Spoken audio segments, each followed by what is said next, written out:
নমস্কার বন্ধুরা, আমি রেক্স আপনাদের সাথে। আর আজকে যে খোশ মেজাজে সবসময় আমরা গল্প করি, হয়তো আবহাওয়াটা তেমন নেই। সেখানে ঠিক বলতে গেলে পুজোর আগে যেভাবে মানুষের মনে বিষাদ চলে এসছে, যেভাবে ধিক্কারের চারদিকে আবহাওয়া এই রাজ্যে, প্রথমত তোমার মনোভাবটা জিজ্ঞেস করবো রুদ্রনীল ঘোষ আমার সাথে। মানুষ রাস্তায় নেমেছেন, প্রতিবাদে নেমেছেন। কেউ ঝান্ডা নিয়ে, ঝান্ডা ছাড়া। রাজনীতি আমাদের দেশে, আমাদের রাজ্যে কারা সরকার পরিচালনা করে আমাদের জীবনযাপন, নিরাপত্তা কেমন হবে ঠিক করেন, সেই দায়িত্বে যারা রয়েছেন আমাদের রাজ্যে, তারা যে নানাবিধ ঘটনায় মানুষকে সঠিক জাস্টিস দিতে পারছিলেন না বহুদিন ধরে। আরজি করের ঘটনার যে সাধারণ মা, মেয়ে, বাবা, দাদা, কাকা, স্কুলের বাচ্চারা রাজ্য সরকারের ধমকি হুমকি সেটাকে উপেক্ষা করেও যে রাস্তায় নেমেছেন, তা দিয়ে প্রমাণিত হয়ে গেছে যে এই রাজ্য সরকারের উপরে মানুষের ভরসা নেই।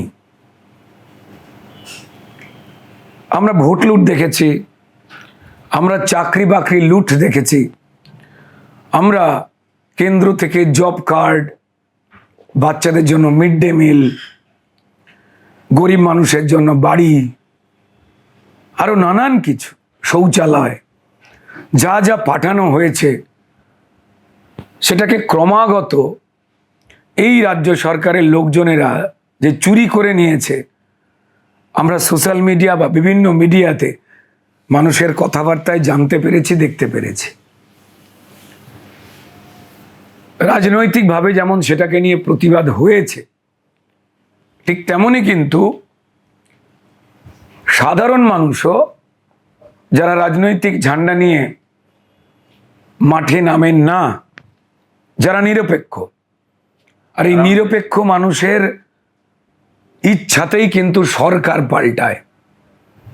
যারা যে কোনো রাজনৈতিক দলেরই ঝান্ডা নিয়ে যে কর্মীরা রাস্তায় নামে, সেটা দেখে মানুষের মধ্যে, মনের মধ্যে জিজ্ঞাসা চিহ্ন তৈরি হয়।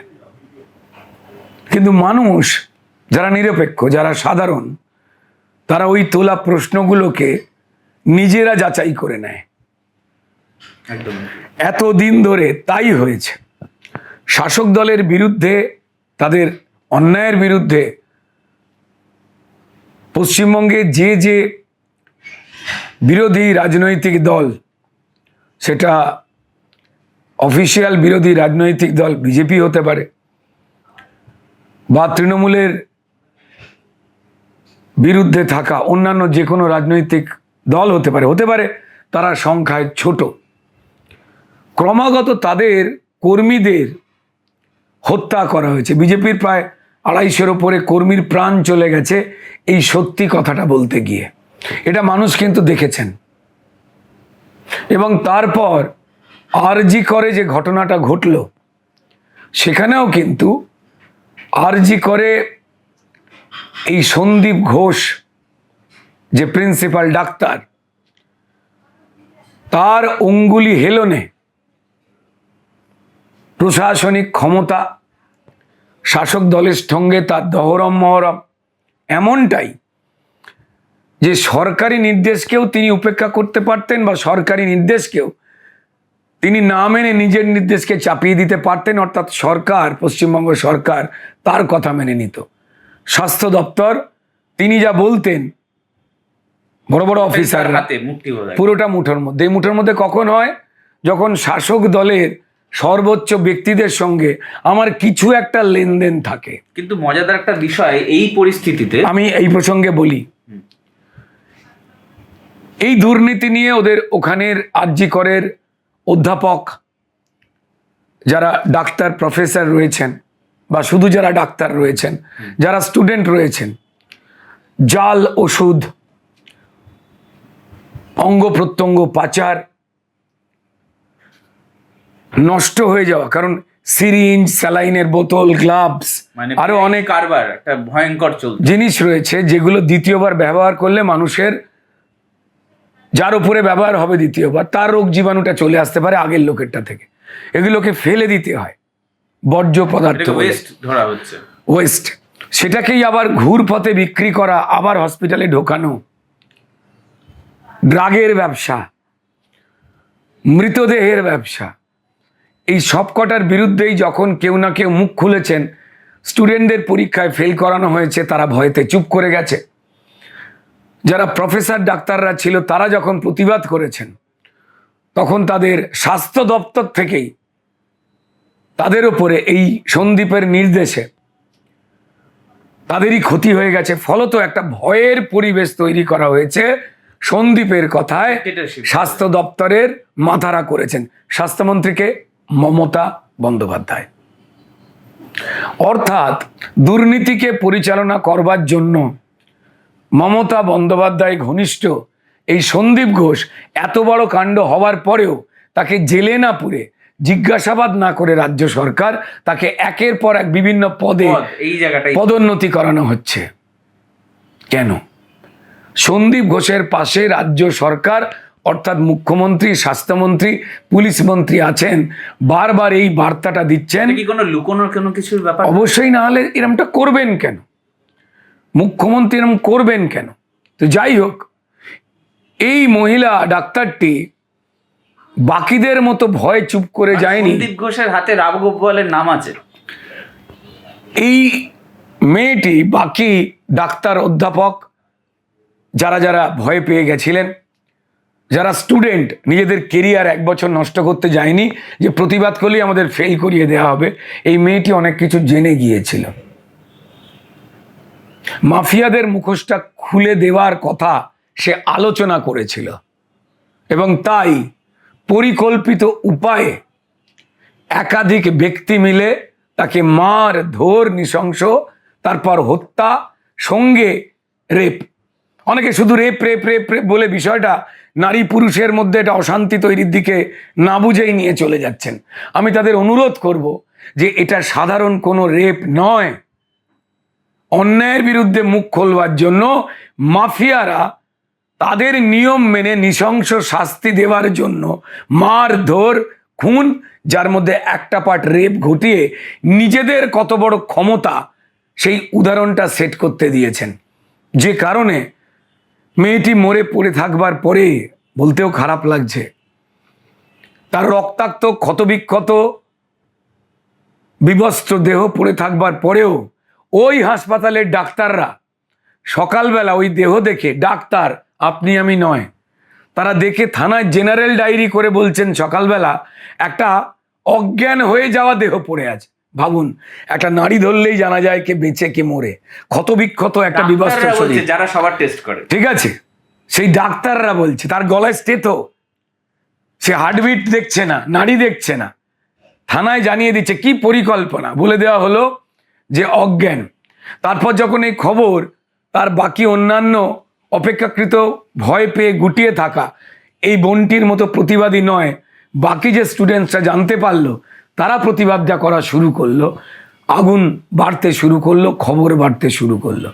সেই সময় এই সন্দীপ ঘোষ, যে এখন বারবার সিবিআই এর স্ক্যানারে হাজিরা দিচ্ছে, এই সন্দীপ ঘোষের তত্ত্বাবধানে বা নির্দেশে চলা যে ডাক্তাররা মৃতদেহ দেখে বলছে অজ্ঞান, সেই ডাক্তারদের দিয়েই তার বডি তড়িঘড়ি পোস্টমর্টম করানো হলো। পোস্টমর্টম কে করাচ্ছে? সন্দীপ ঘোষ। কাদের দিয়ে করাচ্ছে? তার নির্দেশে ভয় কুঁকড়ে থাকা ডাক্তারদের। পোস্টমর্টম রিপোর্ট কারা লিখছে? ওই ডাক্তাররা, যা সন্দীপ ঘোষ চাইছে তাই। কি বেরিয়ে এলো? যারা ফরেন্সিক বিশেষজ্ঞ ভারতবর্ষের, কালকে তারা বয়ান দিয়েছে যেভাবে এই তথ্য দেওয়া হয়েছে, তাতে যা খুশি তাই বদলে দেওয়া যায়, পাল্টে দেওয়া যায় কথা। আর পুলিশ পোস্টমর্টম হয়ে যাওয়ার পর রাত্রিবেলা গিয়ে এফআইআর টানছে। তাই এফআইআর পুলিশ টানেনি। যে হাসপাতালে খুন হয়েছে সেই হাসপাতাল থানাতে এফআইআর করেনি। ভাবুন পরিকল্পনা। মেয়ের বাবার অভিযোগের ভিত্তিতে এফআইআর হয়েছে, না পুলিশ এফআইআর করেছে না হাসপাতাল এফআইআর করেছে। পুলিশ ডিপার্টমেন্ট এবং ডাক্তার মানে স্বাস্থ্য দপ্তর, এই দুটো ডিপার্টমেন্টের যোগ সাজসে এই হত্যা ঘটেছে বা সত্যি লুকোনো হয়েছে তা স্পষ্ট। যা সুপ্রিম কোর্টে তুলোধনা করছেন বিচারকেরা, তারা বুঝে গেছেন। এইটা পশ্চিমবঙ্গের মানুষ বুঝতে পেরে গেছে। তাই মায়েরা, বোনেরা, বাবারা, মায়েরা, ভাইরা, দাদারা, প্রেমিকেরা তারা রাস্তায় নেমেছে এবং কোর্টে পশ্চিমবঙ্গের সরকার মমতা বন্দ্যোপাধ্যায় কোটি কোটি টাকার উকিল পাঠিয়েছে। কাকে বাঁচাতে? সাধারণ মানুষ যারা শুনছেন প্রশ্ন করুন, যদি মমতা বন্দ্যোপাধ্যায় নিজেই জাস্টিস চাই বলে রাস্তায় নামলেন, তাহলে কার বিরুদ্ধে নামলেন? জাস্টিস তো দেবে কোর্ট পরে, আগে তো জাস্টিস দেবে যিনি আমার রাজ্যের মুখ্যমন্ত্রী এবং পুলিশ মন্ত্রী মমতা বন্দ্যোপাধ্যায়। তিনি জাস্টিস দিলেন না, দিতে পারলেন না, তিনি রাস্তায় নামছেন। তাহলে কার বিরুদ্ধে মুখ্যমন্ত্রী রাস্তায় নামছেন? পুলিশ মন্ত্রী মমতা বন্দ্যোপাধ্যায়, স্বাস্থ্যমন্ত্রী মমতা বন্দ্যোপাধ্যায়ের বিরুদ্ধে গুলিয়ে দিচ্ছেন। তাহলে তার জাস্টিস দেওয়ার ক্ষমতা নেই, পদত্যাগ করে দিন তিনি, এই সরকার চলে যাক। উল্টে তিনি বলছেন মেয়েদের 6টা না 8টার পর রাস্তায় বেরোবে না, চ্যাংড়ামো হচ্ছে। তার মানে আপনি প্রমাণ করলেন যে আপনার পুলিশ সিস্টেম, প্রশাসনিক সিস্টেম মানুষকে নিরাপত্তা দিতে বিফল। আমাদের এখানে মানুষ নিজের ভোট নিজে দিতে পারে না, নিজের চাকরি নিজে পায় না, নিজের চাল ডাল রেশন যা কেন্দ্র থেকে পাঠাচ্ছে তা তারা নিজে পায় না, তৃণমূল চুরি করে নেয় এবং মানুষের প্রাণটাও তৃণমূল চুরি করে নিচ্ছে। এই কারণে বিক্ষোভটা এত বড় হয়েছে যে মানুষ দেখেছে যে অন্যায়ের প্রতিবাদ করতে গিয়ে আমাদের যেমন 250-300 কর্মী খুন হয়ে গেছে, এই বোনটার ক্ষেত্রেও পুলিশ কি ধারায় পোস্টমর্টম করেছেন জানেন? ইউডি, আনন্যাচারাল ডেথ, অস্বাভাবিক মৃত্যু, খুন নয়। ঠিক তেমনই আমাদের 250 জন কার্যকর্তা পশ্চিমবঙ্গের মানুষের কি কি লুট করছে, কি কিভাবে তৃণমূল সেটা জানিয়ে দিচ্ছিল বলে 250-300 লোককে যে খুন করা হয়েছে সেখানেও পুলিশ অধিকাংশ জায়গায় লিখেছে আনন্যাচারাল ডেথ, খুন দেখেও লিখেছে অস্বাভাবিক মৃত্যু। তাই মানুষ রাস্তায় নেমেছে। এটা একটা সলতে আরজিকর। ঠিক যেমন সিপিএম এর অপশাসনের বিরুদ্ধে সিঙ্গুর নন্দীগ্রামটা ছিল সলতে। তার আগে সিপিএম এর বিভিন্ন অনাচার দেখে বারবার সিপিএম কে ভরসা করে ভোট দেওয়া মানুষই সিপিএম এর বিরুদ্ধে চলে গিয়েছিল। তখন মমতা বন্দ্যোপাধ্যায় সততার পথে ছিলেন।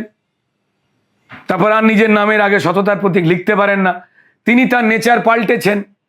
তাই যে মানুষ ভরসা করে মমতা বন্দ্যোপাধ্যায়কে ভোট দিয়েছিল, টালির চালের বাড়ি থেকে উঠে আসা একটা লড়াকু নেত্রী বলে, তিনি যখন চোর জোচ্চোরকে প্রকাশ্য মঞ্চে একজন মুখ্যমন্ত্রী ওই বীর বলেন, তখন ক্রিমিনালরাই কিন্তু সাহস পায় আমাদের বীর বলছে। অনুব্রত মণ্ডল সব পরিবারের চাল ডাল কয়লা বালি চুরির জন্য জেল খাটছে, তাকে বলছেন বীর। আমি না, মমতা বন্দ্যোপাধ্যায় বলেছেন। ও জ্যোতিপ্রিয় মল্লিক গরিবের চাল ডাল রেশন চুরি করেছে, কেন্দ্র থেকে বিনামূল্যে গরিবদের জন্য যা পাঠানো হয়েছে, ধরা পড়ে জেল খাটছেন। তাদের কোটি কোটি টাকার উকিলরা তাদের ছাড়াতে পারছে না কোর্ট থেকে। তাদের মমতা বন্দ্যোপাধ্যায় মঞ্চ থেকে বলছেন ভালো ছেলে। শেখ শাহজাহান সন্দেশখালীর মা বোন, মানুষের মান ইজ্জত, জমি, যার বাড়ির জমি থেকে অস্ত্র উদ্ধার হয়েছে বিদেশি, ইভেন পুলিশের রিভলভারও উদ্ধার হয়েছে, তাকে মমতা বন্দ্যোপাধ্যায় প্রকাশ্যে মঞ্চ থেকে বলছেন বাঘের বাচ্চা। অর্থাৎ উনি ক্রিমিনালদের প্রমোট করে গেছেন। এই মমতা বন্দ্যোপাধ্যায়কে 2011-তে সিপিএম এর অপশাসন সরিয়ে একেই নিয়ে আসা হোক, এই গরিব বাড়ির লড়াকু সৎ মেয়েটাকে, এইটা পশ্চিমবঙ্গের মানুষ চেয়েছিল। তাই তাকে সততার প্রতীক মানুষ বলতো। আর আজকে তিনি ক্রিমিনালদের বীর বলছেন, ভালো ছেলে বলছেন, বাঘের বাচ্চা বলছেন। সেটা দেখে ক্রিমিনালরা নিজেরাই দারুণ উত্তেজনা পেয়ে গেছে যে আমাকেও বীর হতে হবে, আমায় আরো খারাপ কাজ করতে হবে। যদি তাই না হয় তাহলে মমতা বন্দ্যোপাধ্যায় আমাদের ট্যাক্সের টাকায় কোটি কোটি টাকার এই যে উকিল সুপ্রিম কোর্টে পাঠিয়েছে 20 জন, 25-30 লক্ষ টাকার ওপরে এদের রেমুনারেশন একদিন কোর্টে দাঁড়াতে, 20 জনের কত হয় আমাদের ট্যাক্সের টাকায়। কাকে বাঁচাতে চাইছেন? আর ওই যে পারিশ্রমিক আমাদের ট্যাক্সের টাকায় তিনি দিচ্ছেন, সেখানে বোধহয় নিশ্চয়ই ওই যে ডাক্তার বোনটি মারা গেল তার বাবার ট্যাক্সের টাকাটাও আছে, তার মেয়েকে যারা মারল তারই ট্যাক্সের টাকায়, আপনার আমার যারা শুনছেন তাদেরই ট্যাক্সের টাকায় ক্রিমিনালকে বাঁচাবার জন্য পশ্চিমবঙ্গ সরকার, স্বাস্থ্য দপ্তর, পুলিশ দপ্তর তারা গিয়ে ক্রিমিনাল বাঁচাবার জন্য সুপ্রিম কোর্টে উকিল নিয়ে গেছে। যদি রাজ্য সরকার এই ক্রিমিনালদের পাশে না থাকতো, বারবার এই বিভ্রান্তিমূলক, প্রথমে ডাক্তার এবং পুলিশেরা বলল অজ্ঞান, তারপর বলল আত্মহত্যা, তারপর যাতে দ্বিতীয়বার পোস্টমর্টম না হয় তড়ি ঘড়ি দেহ জ্বালিয়ে দিল তৃণমূলের এমএলএ এবং কাউন্সিলররা মেয়েটার পাড়ায় দাঁড়িয়ে থাকে। মামলা চলাকালীন পিডব্লিউডি ডিপার্টমেন্ট দিয়ে যে রুমে মেয়েটার দেহ পাওয়া গেছে তার পাশের রুমে যত ঘটনা ঘটেছিল, যেটা ডাক্তারদের রেস্টরুম, সেমিনার রুম নয়, সেমিনার রুমে দেহ পাওয়া গেছে, ওই ডাক্তারদের রেস্টরুম এবং সেখানের বাথরুম যেখানে ঘটনা ঘটেছে, রক্তাক্ত হাত শরীর ধুয়েছে ক্রিমিনালেরা, সেটা তদন্ত চলাকালীন হাইকোর্টের নির্দেশ, যেই গেল যে সিবিআই তদন্ত করবে, সেই সময় পশ্চিমবঙ্গ সরকারের পিডব্লিউডি ডিপার্টমেন্ট দিয়ে ভেঙে দেওয়া হলো যাতে প্রমাণ ধূলিসাৎ হয়। সবাই বলছেন জাস্টিস চাই, জাস্টিস চাই। আমি ওই জন্য আমার কবিতায় বলেছি তো যে জাস্টিস চাই, জাস্টিস চাই। কে দেবে জাস্টিস? জাস্টিস তো হয়, বিচার তো হয় প্রমাণ দিয়ে, সেই বিচারিত প্রায় হাফিস। সিবিআই ঢোকবার আগেই জাস্টিস গুলিয়ে দেওয়ার চেষ্টা করলো স্বাস্থ্য দপ্তর, পুলিশ দপ্তর, এবং তার সঙ্গে সঙ্গে পিডব্লিউডি ভেঙে দিল প্রমাণ। ফলে সিবিআই এর কাজটা কঠিন হয়েছে। আর এই তৃণমূল সরকার লোক খেপাবার চেষ্টা করছে, এতদিন হয়ে গেল ধরতে পারলো না কেন? আরে আপনারা 3-4 দিনের যাবতীয় জাস্টিস, কাগজ পত্র, প্রমাণ লোপাট করে দিয়েছেন ক্রিমিনালকে বাঁচাতে। যে ডাক্তার ক্রিমিনাল তার পদোন্নতি দিয়ে দিয়ে আপনারাই প্রমাণ করছেন যে এই পাপী, এই ক্রিমিনাল রাজ চালানো ডাক্তার সে আপনাদের কতটা ঘনিষ্ঠ, কিসের লেনদেন ছিল। একটা বড় বিষয়, এরপরে প্রধানমন্ত্রীকে চিঠি, সারা দেশের যে ধর্ষণের যে পরিসংখ্যান দেখাচ্ছে সেইটা দিয়ে একটা চিঠি, আর সেখানে নিজের বাংলার মধ্যেই এত বড় ঘটনার বিচারের আশা না করে সেটাকে ধামাচাপা দেওয়ার একটা পরিস্থিতি হয়েছিল। সেখানে কিভাবে দেখছে ব্যাপারটাকে, যেখানে প্রধানমন্ত্রীকে চিঠি দিচ্ছেন? দেখুন, এটাই হচ্ছে যে মমতা বন্দ্যোপাধ্যায় যেদিন রাস্তায় নেমেছেন তার প্রচুর মহিলা নেত্রী, এমপি, এমএলএদের নিয়ে, তাদের ছবিতে মানুষ থুতু দিচ্ছে, গালাগাল দিচ্ছে। এখানেই তো স্পষ্ট তিনি গুলিয়ে দিতে চাইছেন একজন মহিলা মুখ্যমন্ত্রী। কারণ এটা তো শুধুমাত্র রেপ নয়, যারা সরলতা নিয়ে জাস্টিস চাই বলে এই রেপ রেপ রেপ পুরুষদের বিরুদ্ধে জেহাদ ঘোষণা করবার কিছু কিছু মানুষ চেষ্টা করছেন, তারা আসলে যে পরিকল্পিত হত্যা, যার একটা পার্ট রেপ, সেই হত্যাকারীদের, সেই তৃণমূল সরকারকে তারা বাঁচিয়ে ফেলছেন। এটা সাধারণ রেপ নয়, তাহলে মানুষ এত রাস্তায় বেরোতো না। কেউ বোকা নয়। নৃশংস ভাবে মাফিয়াদের এই হত্যা, যার একটা পার্ট রেপ। বারবার বলছি, এটা নারী পুরুষ বিদ্বেষের বিষয় নয়। এখানে কেউ কেউ রাস্তায় নেমে এটা বলছেন, পুরুষদের বিরুদ্ধে আন্দোলন করছেন। যারা করছেন, রাস্তায় নেমেছেন, ধন্যবাদ। কিন্তু আপনারা একটু ভেবে দেখুন, জাস্টিস চাই, জাস্টিস চাই বলছে, আওয়াজ তুলুন যারা জাস্টিস হবে যেটা দিয়ে প্রমাণ, সেটা লোপাট যারা করেছেন। প্রাইমারি জাস্টিস দেওয়ার কথা আমাদের রাজ্য সরকারের, তারপর কোর্ট। এফআইআর পুলিশ করেনি, এফআইআর স্বাস্থ্য দপ্তর করেনি, মেয়েটার বাবার কথার ভিত্তিতে জোর করে এফআইআর করতে হয়েছে। একটা বড় তথ্য এসেছে, সেটা হলো যে যেখানে শেষকৃত্য হয়েছে, তাকে জ্বালানোর যে প্রক্রিয়া, সেই প্রক্রিয়ার পরিস্থিতিতে দেখা যাচ্ছে যিনি এই দায়িত্বে ছিলেন, যিনি জ্বালানোর জন্য বলতে গেলে ডোম বলা হয় বা সেখানকার যারা দেখাশোনা করেন, তিনি বলছেন তার কাছে আগে থেকেই একটা পুলিশের ফোন এসেছিল অ্যান্ড তারা বলে দিয়েছেন তার আগে কিন্তু দুজনের বডি ওখানে মানে অলরেডি দাহ করার জন্য রেডি করা। তড়িঘড়ি ওগুলোকে ফেলে রেখে দিয়ে এটাকে জ্বালিয়ে দাও, কারণ যাতে ট্রিটমেন্ট একটা ডাক্তারের জন্য, যেটা সাধারণ না, এটা নয়, এটার কারণটাই ছিল সেকেন্ড বার, আবার বলছি, পোস্টমর্টম কার নির্দেশে হয়েছে, কার তত্ত্বাবধানে হয়েছে? প্রিন্সিপাল ডাক্তার সন্দীপ ঘোষ, যে দুর্নীতি চাই, তার নির্দেশে, তার আন্ডারে কাজ করা ডাক্তাররা পোস্টমর্টম করেছে। তাই এই পোস্টমর্টমে প্রচুর তথ্য সেই সন্দীপের নির্দেশ অনুযায়ী ডাক্তারেরা লিখতে বাধ্য হয়েছে বা উড়িয়ে দিতে বাধ্য হয়েছে। দ্বিতীয়বার যদি পোস্টমর্টম হয়, প্রচুর কেসে হয়, যে কোনো বিতর্কিত হত্যার কেসে প্রচুর বার পোস্টমর্টম হয়। দ্বিতীয়বার পোস্টমর্টম হলে তাতে কতজন মানুষ এই মেয়েটার শরীরের উপরে ঝাঁপিয়ে পড়েছিল, কি কি দিয়ে তাকে মারা হয়েছে, কোন কোন অস্ত্র প্রয়োগ করা হয়েছে, কতবার গলা টেপা হয়েছে, কতজন ছিল, তার ডিএনএ টেস্ট হবে, এই সবটাই কিন্তু বেরিয়ে যেত। সেইখানে এই সন্দীপ ঘোষ বা বাকি আরো লোকেরা ফেসে যেতে পারত। তাই তড়িঘড়ি সন্দীপ ঘোষকে বাঁচাতে স্বাস্থ্য দপ্তর, পুলিশ দপ্তর, তারা এই ডোমের কথাটা দেখুন মিলে যাচ্ছে, যে সব দেহ সরিয়ে আগে এই দেহ জ্বালিয়ে যাও যাতে দ্বিতীয়বার পোস্টমর্টম না হতে পারে। সুতরাং সর্বত্র এবার ইলেকশনে পুলিশের বন্দুক তৃণমূলের ক্যাডারের হাতে ঘুরেছে। আমি বানিয়ে বলছি না একটাও কথা, মানুষ দেখেছেন। বাগদাতে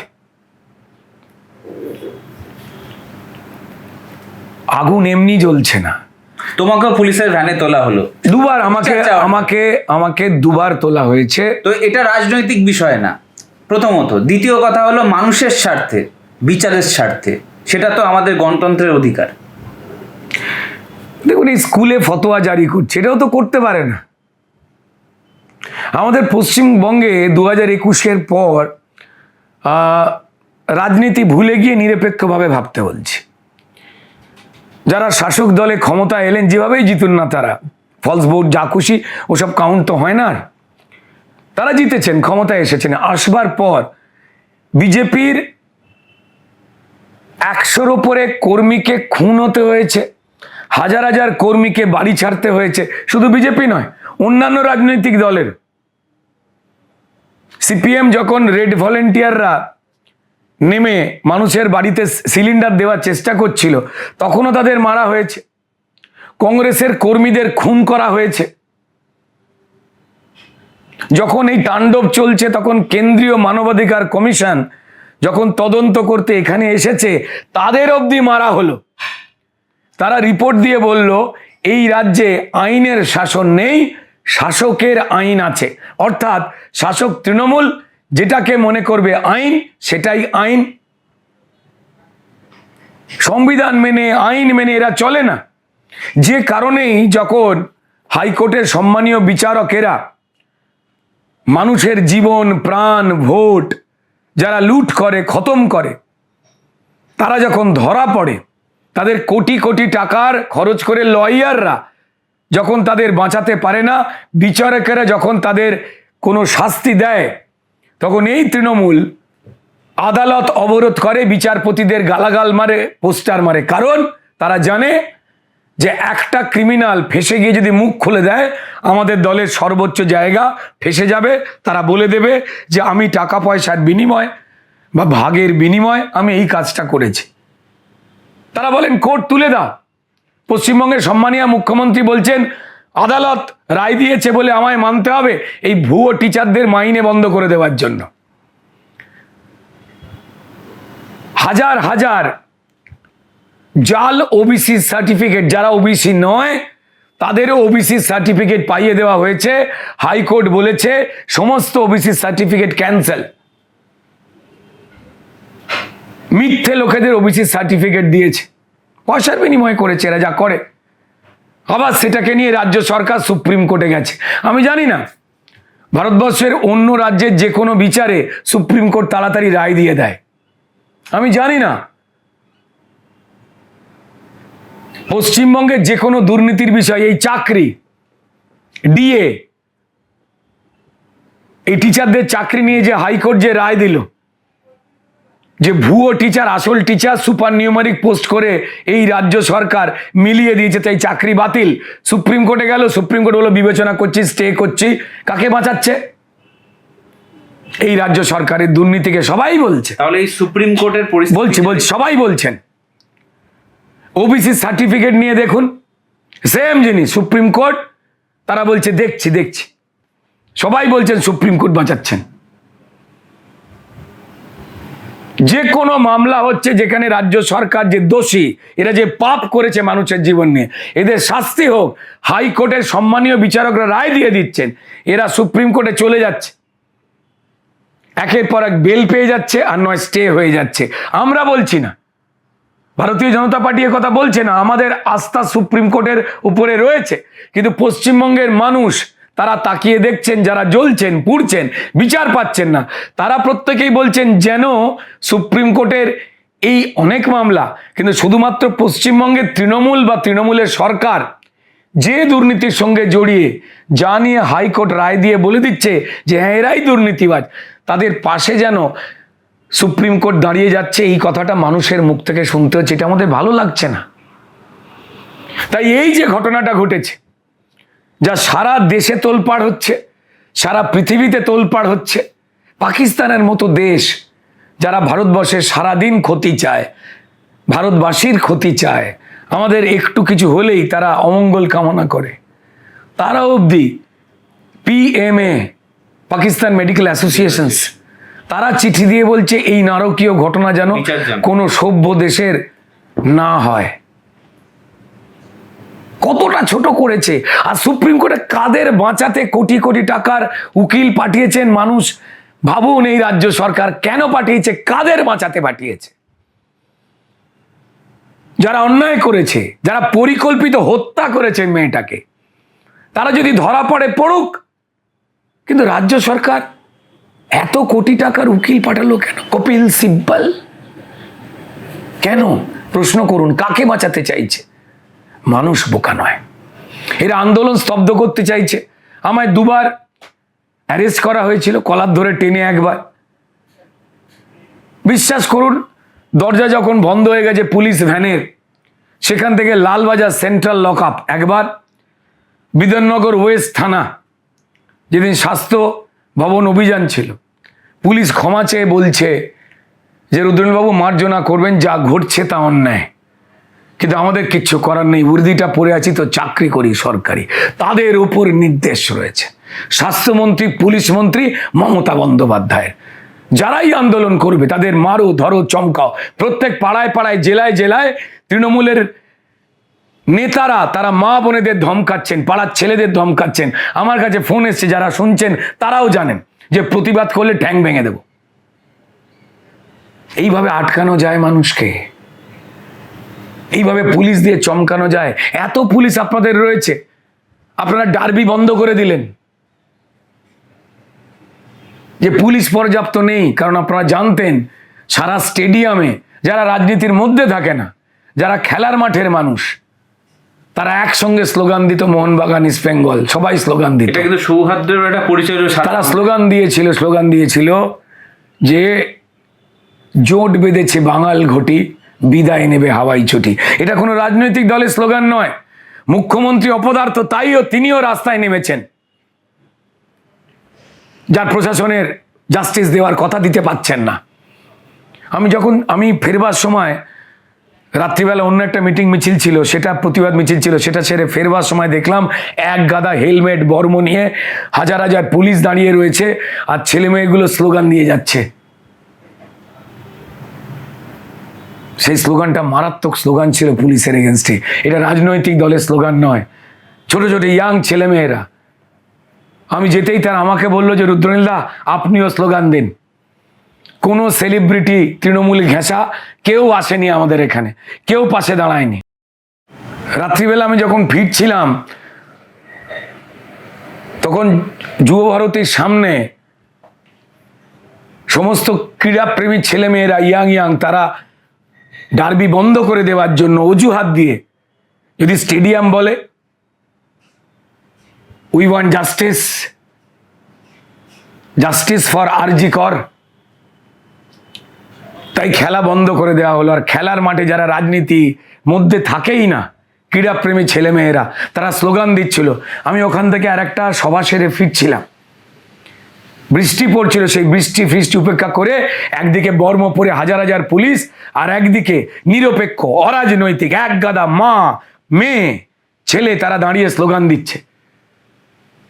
আমি তাদের সম্মান জানাতে যখন এগিয়ে গেছি, আমার হাত ধরে টেনে বলল, রুদ্রনীলদা আপনিও স্লোগান দিন। আপনি এলেন, অন্য কোনো সেলেব আসেনি। যারা মমতা বন্দ্যোপাধ্যায়ের নির্দেশে মোমবাতি নিয়ে রাস্তায় হাঁটেন, তারা কেউ হাঁটেনি, তারা অন্য জায়গায় মিছিল করছেন, আমাদের পাশে তারা আসেননি। তারা কি স্লোগান দিচ্ছিল জানেন? আমার নিজের মাথা লজ্জায় হেঁট হয়ে গেছে। যে পুলিশ তুমি চিন্তা করো, তোমার মেয়েও হচ্ছে বড়। দাবি 1, দফা 1, মুখ্যমন্ত্রীর পদত্যাগ। না, তারা কেউ রাজনীতি করে না, আমাদের শিখিয়ে দেওয়া স্লোগান নয়। কিন্তু যেই তারা এই প্রতিবাদ করেছে, সঙ্গে সঙ্গে বোকা তৃণমূলের কিছু গর্দভ তারা বলছে এরা বিজেপি সব। আরে যদি এরা বিজেপি হয় তাহলে জেনে রেখে দিন, পশ্চিমবঙ্গের সব মানুষ তারা বিজেপির 250-300 কর্মীকে খুন হতে দেখেছে সাধারণ মানুষের হয়ে আন্দোলন করতে গিয়ে। তাহলে সরে যান ক্ষমতা থেকে। অপদার্থ মুখ্যমন্ত্রী, পুলিশ মন্ত্রী, স্বাস্থ্যমন্ত্রী ছেড়ে দিন। খেলার মাঠের মানুষকে ভয় পাচ্ছেন, ছেলে মেয়েগুলো রাস্তায় নেমেছে, স্কুলের মেয়েরা পোশাক পরে রাস্তায় নেমেছে। আপনি ফতোয়া জারি করছেন স্কুলের শিক্ষিকাদের, বাচ্চাদের নিয়ে মিছিল করা যাবে না, তারা স্কুলের বাইরে মিছিল করছে। 7-8 মেয়েরা, দিদিমণিরা বলছেন যদি মানুষের বিপদে যদি না আমরা প্রতিবাদ করি তাহলে কিসের মানুষ? এইটাই পশ্চিমবঙ্গ, এটাই মাতঙ্গিনী হাজরার মাটি, এটাই প্রীতিলতা ওয়ার্দেদারের মাটি। আর রাজ্য সরকার তৃণমূল তারা ভয় দেখাচ্ছে, পুলিশ দেখাচ্ছে। এত পুলিশ আমাদের টেনে ভ্যানে তুলছে, থানায় নিয়ে যাচ্ছে। আমি পুলিশকে বলেছিলাম একটাই কথা, যে আমাদের আটকাতে, খেলাপ্রেমী মানুষকে আটকাতে এত পুলিশ, সুপ্রিম কোর্ট নির্দেশ দিয়েছে বলেই মিছিলগুলো হতে পারছে, নাহলে পুলিশ মেরে পাট করতো আর আবার লুকিয়ে ক্ষমা চাইতো, যেমন আমাদের কাছে ক্ষমা চেয়েছে পুলিশ। পুলিশ খারাপ নয়, পুলিশ তুমি চিন্তা করো, তোমার মেয়েও হচ্ছে বড়। তোমার মেয়েও এই তৃণমূলের ঘেরাটোপে চলা এই প্রতিষ্ঠানগুলোতে পড়তে যাবে, ডাক্তার হতে যাবে, ইঞ্জিনিয়ার হতে যাবে, চাকরি করতে যাবে। সেই দিন তৃণমূলের সিন্ডিকেট যারা চালায় তাদের হাতেও যাতে খতম হতে হবে। আমার কোনো ভাই, ডাক্তার ভাইও এই আমার বোনটার মতো শিকার হতে পারত। আরে মানুষ খেপেছে, মানুষই তো যে কোনো রাজনৈতিক দলকে ভোট দেয়। ক্রমাগত আপনারা মানুষকে জ্বালিয়ে পুড়িয়ে এসেছেন।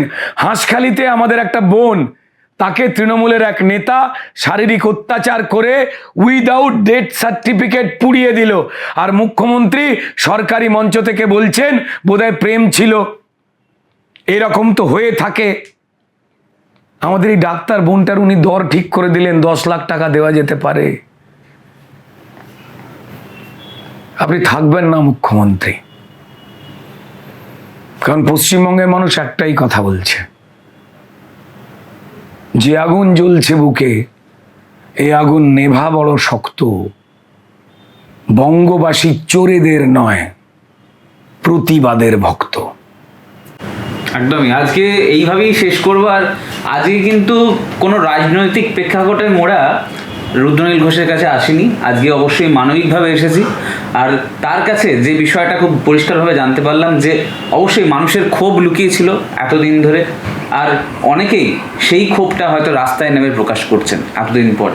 অবশ্যই একটাই বিষয়, কোনো ডান বাম বা কোনো দলের হয়ে কথা বলবো না, একটা বিষয় বলবো যে বিচার, তার জন্যই কিন্তু আমরা আশা রাখছি। যে কোনো মানুষ, সাধারণ মানুষ হিসেবে বা মানবিকভাবে এই হত্যা বা এই ধর্ষণের বিরুদ্ধে একটাই প্রতিবাদ, শুধুমাত্র জাস্টিস। আজকের মতো আমাদের কথা এখানেই শেষ। অবশ্যই চোখ রাখুন রেক্স স্টুডিওতে।